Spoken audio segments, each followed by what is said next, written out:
अस्सलाम वालेकुम। Channel M5 से नसरीन हुसैन परवेज़ बहुत अरसे बाद यानी तकरीबन 2 माह बाद आपसे प्रॉपरली मुखातिब है। बीच में एक आध जो हमारे पहले हमने रिकॉर्ड किए थे कुछ प्रोग्राम्स वो हम अपलोड करते रहे, लेकिन बीमारी फिर बहुत सारे काम शहर से बाहर इस्लामाबाद कुफ़तुल जदीद दारुल खिलाफ़े में थे, वहाँ गए और फिर वहाँ से और दूसरे शहरों में बहुत सारे काम थे। तो और फिर तबीयत ख़राब थी, वो भी गाहे बगाहे ठीक होती रही। और फिर लेकिन इंशाअल्लाह आज चांद रात है, रमज़ान का चांद आप सबको मुबारक हो, सारे मुसलमानों को मुबारक हो। बिलखुसूस पाकिस्तान के मुसलमानों से ये कहना चाहती हूँ कि बड़ी कोशिश की कि मेरा चैनल M5 सियासत पर ना तो बात करे, ना सियासत के हवाले से कोई गुफ्तगू हो, ना सियासतदानों के इंटरव्यूज़ किए जाएं। इसको हमने मुआशरे के जो अवामिल हैं जिनसे बराह रास्त माशरा मुतासिर होता है उन तक महदूद रखा हुआ था। यही 5 अनासिर थे। लेकिन मैंने देखा कि सियासत जिस डगर पे और सियासतदान जिस रास्ते पर हैं, कल से कम जो लोगों में मायूसी फैल रही है इस मुल्क के ग़ुलामी और आज़ादी के हवाले से, उसने मुझे मजबूर किया कि नहीं, हम मुतासिर हुए बग़ैर नहीं रह सकते सियासत और सियासतदानों से, उनके किरदारों से, उनकी बेज़मीरी से।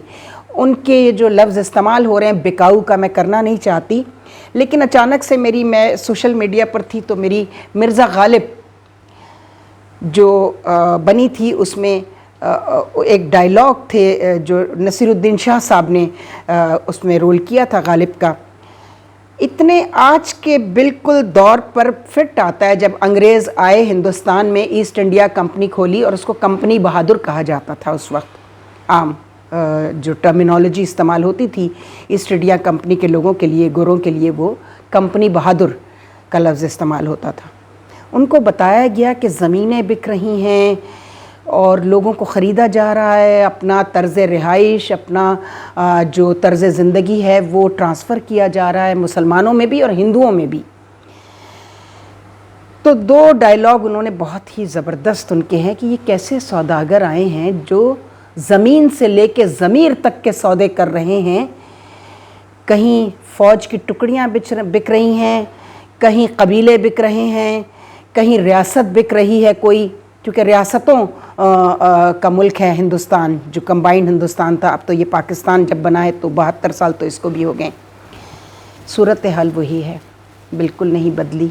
फ़र्क सिर्फ इतना है कि पहले वो ख़ुद मुल्क में घुस कर ये काम कर रहे थे, अब वो अपने ही मुल्कों में बैठ के यहाँ से बेज़मीरों के सौदे करते हैं, उनकी ज़मीर के सौदे करते हैं, उनके लालच को, उनकी ज़रूरतों को ख़रीदते हैं। तो आखिरी जो डायलॉग है उनका, मैं उससे शुरू करूँगी, मिर्ज़ा गालिब का। उन्होंने कहा कि कहीं कबीले बिक रहे हैं, कहीं फ़ौज की टुकड़ियाँ बिक रही हैं, कहीं रियासतें बिक रही हैं, कहीं ज़मीर बिक रहे हैं, कहीं ज़मीनें बिक रही हैं।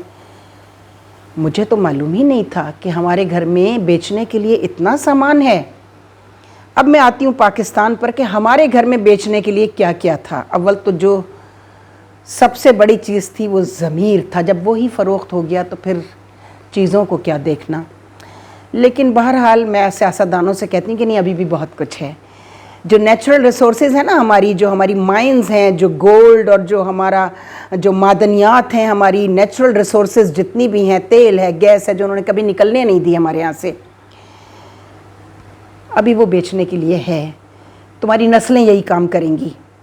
तुम्हारे ज़मीर जो हैं वो ज़ाहिर है कि वो तुम्हारे जो लोग हैं, बच्चे आने वाले, तुम्हारी जनरेशन्स, उनमें मुंतकिल हो चुके हैं। जब वो उनमें मुंतकिल हो गए हैं तो वो भी यही काम करेंगे जो तुम कर रहे हो। तुम में तो शायद कभी किसी तुम्हारे आबाओ अजदाद में, जो इस वक्त ये 73 साल की नस्ल है, यकीनन उनके जो आबाओ अजदाद थे, जब ये जवान होंगे, ये बच्चे होंगे, तो उन्होंने इनको पाला होगा, तो इसी तरह पाला होगा। तो वो ब्लड में, जीन्स में और ब्रॉटअप में पूरा ये पैकेज है। ये DNA जो है ना, ये पूरा DNA ख़राब हो चुका है इस कौम का। तो मैं समझती हूँ कि ये تمہیں ضرور بتایا جائے کہ ابھی بھی بہت کچھ ہے بیچنے کی. جب ضمیر ہی فروخت کر چکے ہو تو پھر ہر چیز فروخت کرو گے تم. نیچرل ریسورسز ہیں ہمارے پاس، اب وہ بکنے کے لیے رہ گئی ہیں تو ان کو بھی بیچ دو، مگر اس کے لیے تمہیں کام کرنا پڑے گا. پھر ان کی کسی کمپنی کو آرامکو کی طرح کا ٹھیکہ دینا پڑے گا. وہ آئیں گے تمہیں وہاں سے ہٹا دیں گے جہاں ہمارے نیچرل ریسورسز ہیں، اور اس کے بعد تم ان کے غلام بن جاؤ گے. کوئی بھی ملک آ جائے گا، میں کسی پرٹیکولر ملک کا نام نہیں لوں گی، کیونکہ جب آپ خریدنے کے لیے اپنے ماتھے کے اوپر برائے فروخت کا بورڈ لگا لیتے ہیں تو کوئی بھی آپ کو خرید سکتا ہے.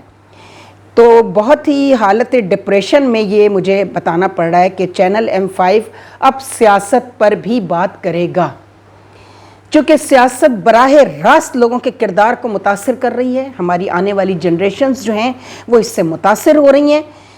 تو بتانا تو پڑے گا اور پوچھنا بھی پڑے گا ان سے کہ تم یہ کیوں کر رہے ہو. کیا تمہیں خدا، تمہیں آخرت کا خوف، تمہیں قبر کچھ یاد نہیں ہے؟ کسی چیز کا یقین نہیں ہے تمہیں؟